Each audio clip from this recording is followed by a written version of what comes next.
Hello everyone, my name is Joshua Winkins, and welcome back to another video. In this video, I'll be going over how to create a Cinemagraph in Final Cut Pro 10. Now obviously you're going to want to actually film some footage. Now this footage is actually from Storyblocks, so I did not actually go and kind of shoot this video by myself, just got it from Storyblocks, and yes, I have a license, so don't worry, it's all licensed. Now I want to kind of go over a couple tips and tricks when it comes to shooting the footage that you're going to make for a Cinemagraph, because a lot of this has to be very thought through, and you have to make sure everything is correct, because if one thing is off, it's just not going to work. What do I mean by that? Well, the first thing is, as you can see right here, you need to shoot it on a tripod. The camera itself cannot be moving. If the camera is moving, then this entire thing does not work. So number one, shoot it on a tripod. Number two, make sure the things aren't interacting with each other. Make sure there's a clear defining line between the two actions. So as you can see right here, this water is moving over here, but this water is not moving. And as you can see right here, what do I mean by fine defining line? Right here are these rocks.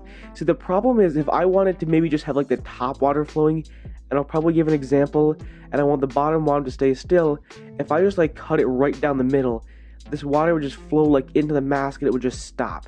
And this part, I'll show you in a minute, but this part, the bottom part would be frozen, the top part would be moving.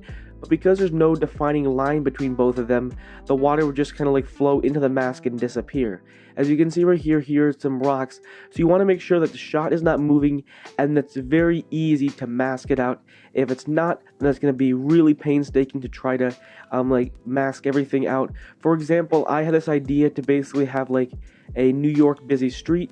So I was going to cut it down the middle, so one part of the cars are moving and the other part was frozen. But the problem is the cars moved into the mask and people walked into the mask, and the people and cars just disappeared. I'll show you what I mean in a second. But first of all, I'm going to show you how to actually create this effect. Now as you can see right here, here is the video. Actually, let's say for example, let's just create a new project. So you want to create a new project. Let's just say test. I did in 1080p at 24 frames per second. Let's go ahead and create a new project. Here is a new project, and using W, let's just import the clip right here. Now as you can see right here, there's a little bit of a black bar right here. So let's head over to the scale and bring it up a little bit, that we don't want to be black bars. If that's what the look you're going for, then go ahead and just keep it like that. So what you're going to want to do is you're going to want to start at the beginning or start anywhere in the frame where you want it to be frozen. So I could start in the middle, I could start here, I could start here, but I'm going to start in the beginning.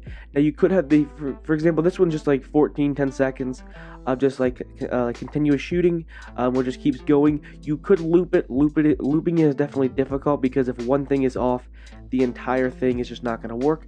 But basically what it is the bottom clip is going to be the moving clip, and the top clip is going to be the freeze frame. So let's head over here to edit, and head over to add a freeze frame. There you go. You need to create a freeze frame at the beginning.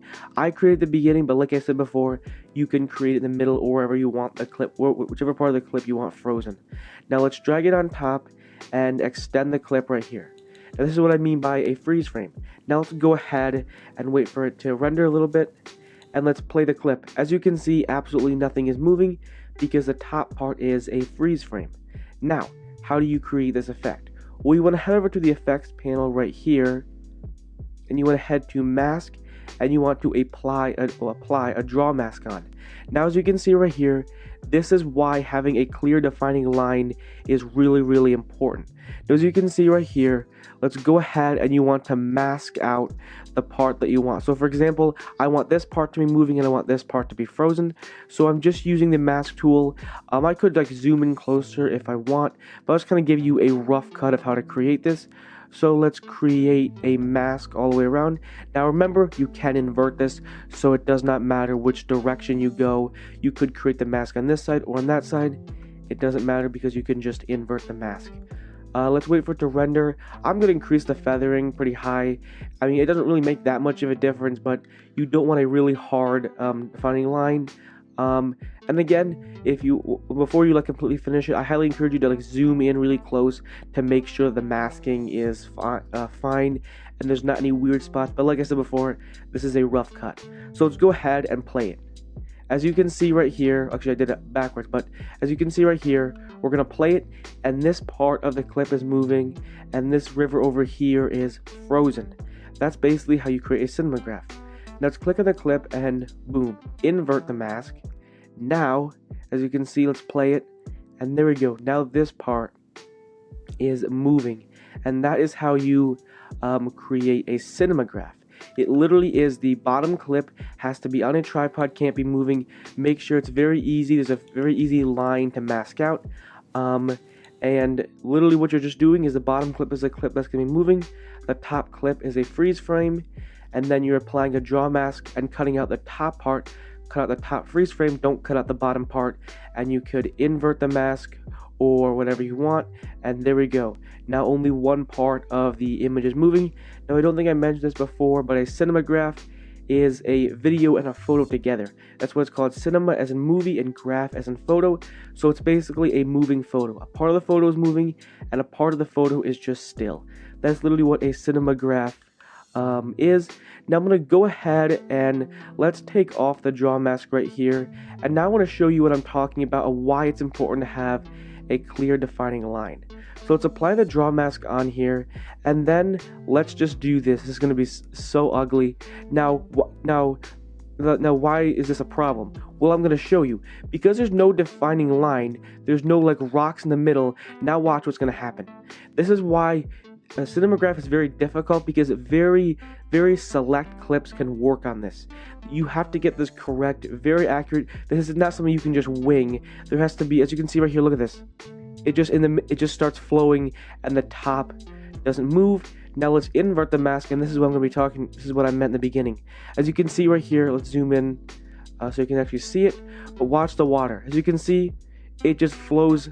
I mean, I guess we could probably feather a little bit. But as you can see right here, the water just flows into the mask and disappears.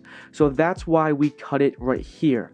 That's why we cut it down on the middle, because this middle allowed a clear defining line between the two actions. So always keep that in mind. Anyways, hopefully you enjoyed the video. Hopefully you found it helpful. Make sure to hit that subscribe button. I'm giving away a Google Home Mini once I reach 1,000 subscribers. See you guys in the next video. Peace.